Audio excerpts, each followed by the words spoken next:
On behalf of the General Assembly, I have the honor to welcome to the United Nations His Excellency Muhammad Irfan Ali, President of the Cooperative Republic of Guyana, and to invite him to address the Assembly.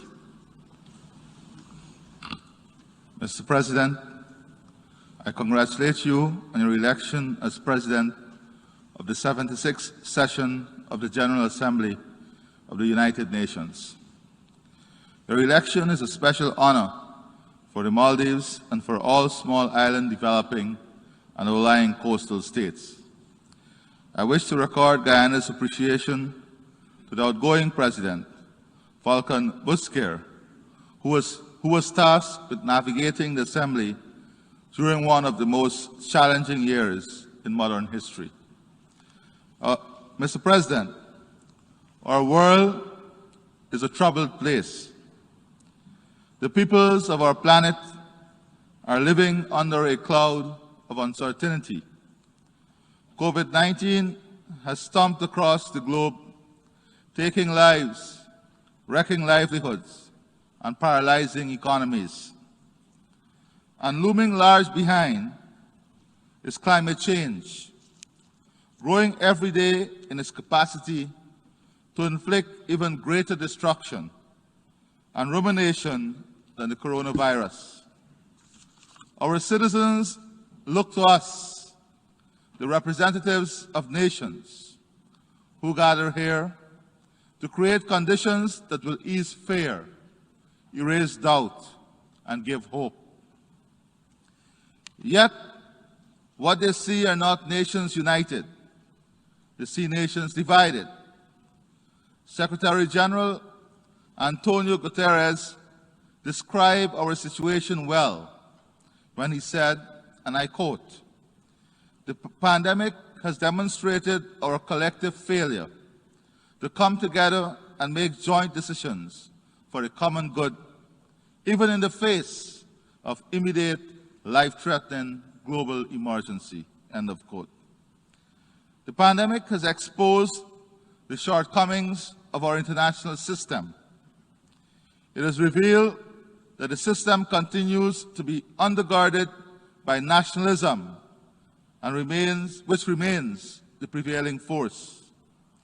After all these 76 years since the founding of the United Nations, it is not the collective well-being of our one planet and our one humanity which motivates us.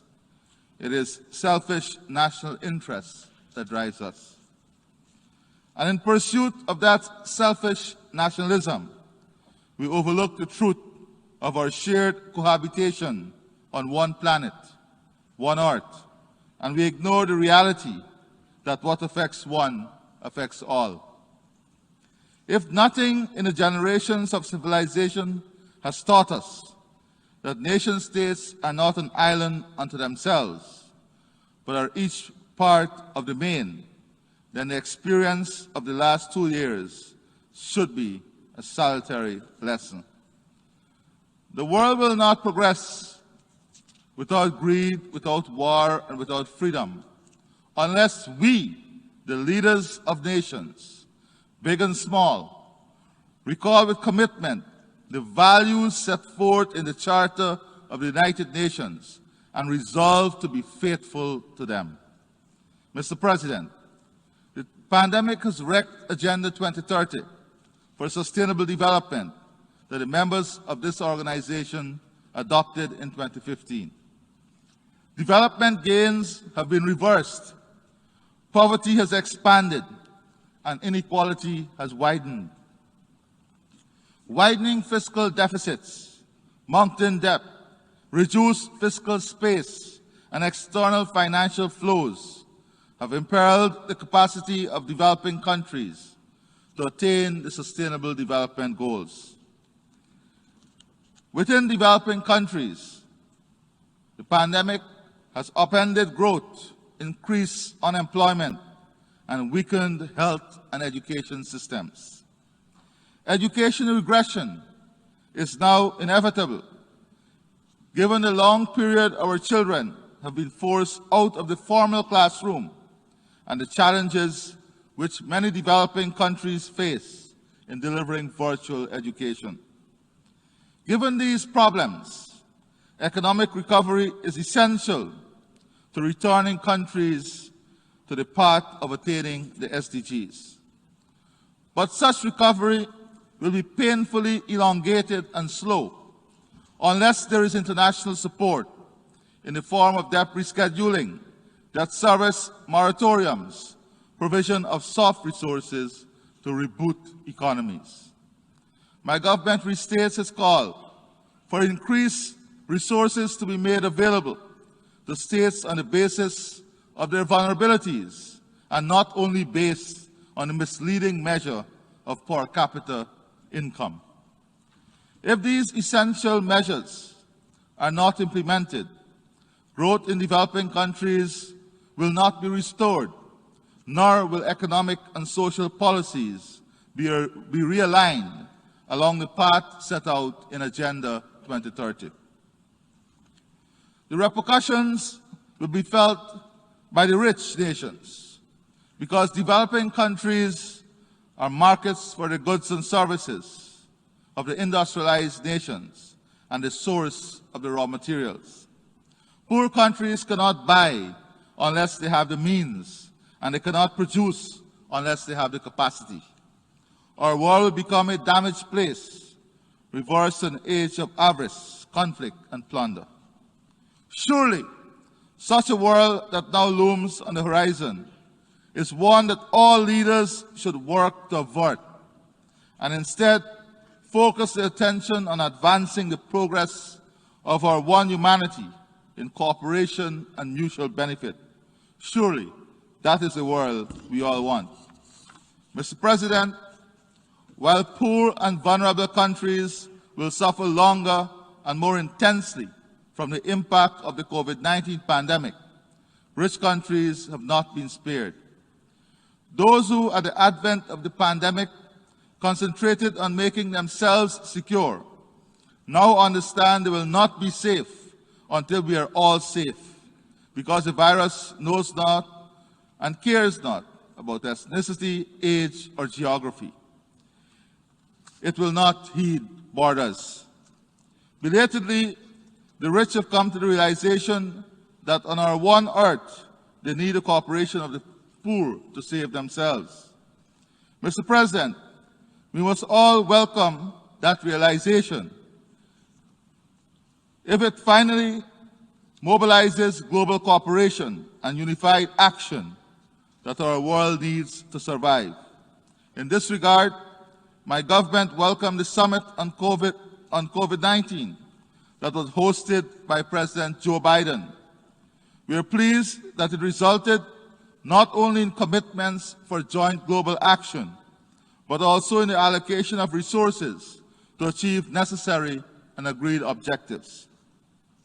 Similarly, we welcome the fact that earlier this month, the heads of the International Monetary Fund, World Bank Group, World Health Organization, and the World Trade Organization met with the CEOs of leading vaccine manufacturing companies to discuss strategies to improve access to COVID-19 vaccines in low and low-middle income countries and in Africa. My government is pleased that the heads of the international organizations and CEOs of the major pharmaceutical companies have formed a technical working group to exchange and coordinate information on vaccine production and delivery.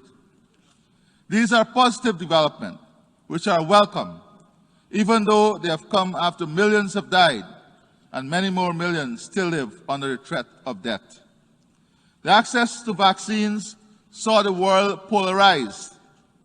I know I speak on behalf of many leaders when I say that we must not now hurt our efforts at ending this polarization of access to vaccines by implementing measures that divide us and curtail our movement based on the type of vaccines our people took.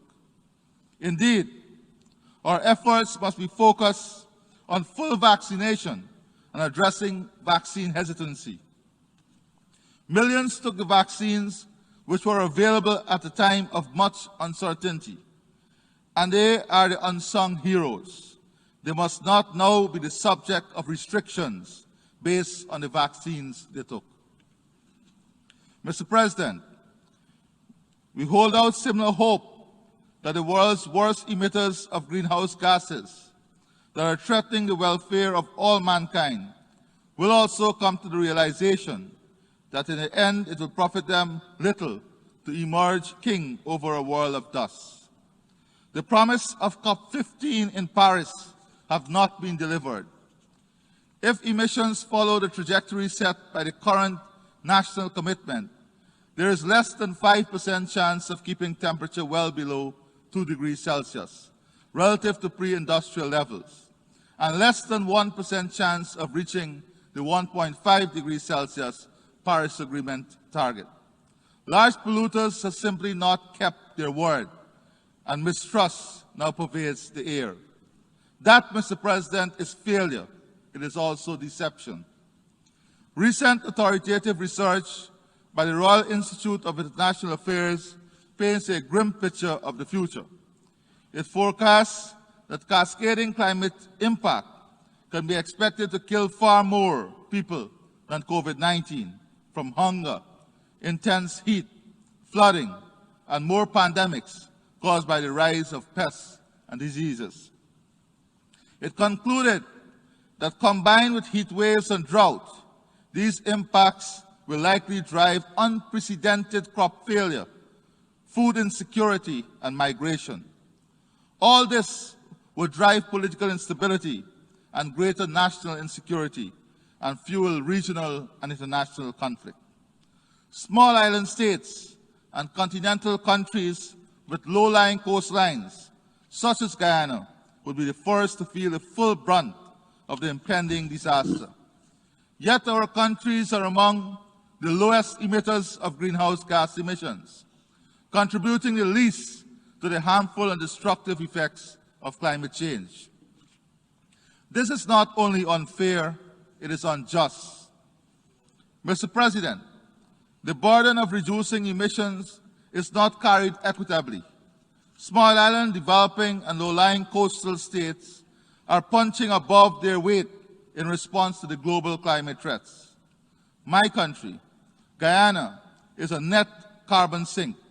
Our forests absorb far more carbon than is produced from human activity. But we have not folded our hands and sat back in satisfaction that we have done enough. We are continuing to contribute meaningfully to reducing global emissions and to the decarbonization of the world's economy, even though our country is now an oil and gas producer. Apart from containing the CO2 emissions connected to the industry, we continue to pursue a path of developing energy from sustainable sources. In these circumstances, we feel we have the right to insist on a fair system of burden sharing. Mr. President, innovative and creative ways have to be devised by which the world must act to avert the catastrophe that climate change so plainly portends. COP26 in Glasgow in a few weeks' time is a right and timely place to start. The worst emitters must make binding commitments in Glasgow to stop their profligacy, and they must scale up their contributions to help small and vulnerable economies to build up resilience to the prolonged effects of damage that has already been done. Failure to do so will shatter even more any confidence that the people of the world may still have that polluting nations will do the right thing. COP26, not COP15, would become the defining moment at which mankind's future or fate is sealed. The peoples of the world will be watching. Mr. President, Guyana looks towards a post-pandemic era that will reset international relations by curbing territorial avarice and by embracing peaceful cooperation. In this regard, we draw attention to the continued overt threats to Guyana's territorial integrity and sovereignty by the Bolivarian Republic of Venezuela. Just recently, an agreement was issued in Mexico City by which the contending internal factions in Venezuela renewed a baseless claim to 2/3 of Guyana's territory. We have responded in clear terms, and I repeat our response now in these hallowed halls in which nations of the world meet in peace and cooperation. Guyana cannot be used as an altar of sacrifice for the settlement of Venezuela's internal political differences. While my government welcomes effort to bring about domestic harmony within Venezuela, agreements that defy international law and processes can be no basis for mediating such harmony. Guyana does not promote the use of violence or threats to settle disputes. In a 1966 agreement signed in Geneva, Venezuela consented to allow the UN Secretary General to decide on the means of settlement of this controversy. The Secretary General decided on the International Court of Justice. Both parties are therefore bound by the court's jurisdiction and ultimate decision. Mr. President, we remain concerned about the Palestinian-Israeli conflict. Guyana restates its solidarity with the Palestinian people and their desire for a dignified existence in their homeland in accordance with a two-state solution. The international community must act to meet the legitimate concerns of the Palestinians who have suffered far too long. Mr. President, the strained relations between the United States and Cuba are also a matter of deep concern to our region. We are convinced that normalization of relations between Cuba and the United States would have a beneficial impact on peace in the hemisphere and greater prosperity for all. Mr. President, I turn now to my own country, Guyana, a land of many ethnicities, drawn from its Amerindian people, people transported from Africa in the genocidal slave trade, people from India who were indentured to labor in a new land, people from Europe who migrated at a time of want and persecution, and people from China who were also brought to work on the plantations. They came with different religions, different cultures, and different perspectives. In the collective of their diversity, the people of Guyana are representative of the peoples of the world. Whilst politically driven conflicts arise occasionally, and differences have been exploited for narrow political purposes, my government is convinced that the richness of our people's diversity is a gift to our nation. We continue to build a nation that draws on all aspects of its cultural roots to establish citizens who enjoy equal opportunity in all aspects of our society, a nation that is secure in itself and strong in its outlook. Our intention is to make Guyana an example for the world, utilizing the strength of our diversity for a single tapestry of one nation, which is indivisible, strong, secure, and prosperous. My government has set its foot firmly on the ladder to climb to that pinnacle of success. We are confident that as we foster peace and prosperity within our country, respect human rights, uphold democracy and the rule of law, and abide with our Constitution, we will achieve these noble goals. Mr. President, it is against this background of ambition for my country that my government embraces the vision set out in Secretary General's report entitled Our Common Agenda. We embrace his views that our nations must be driven by solidarity, that he so eloquently described as, and I quote, the principle of working together, recognizing that we are bound to each other and that no community or country, however powerful, can solve its challenges alone, end of quote. Mr. President, our common agenda provides the framework for the emergence of a post-COVID-19 era, which addresses the world's fragilities, injustices, inequalities, conflicts, the eradication of poverty, banishment of racism and gender discrimination, and to realize ecological justice. Guyana looks forward to revitalize United Nations, spearheading the thrust towards a new era in international relations, in which the world emerges as a better, fairer, and stronger place for all mankind. I thank you, and God bless you.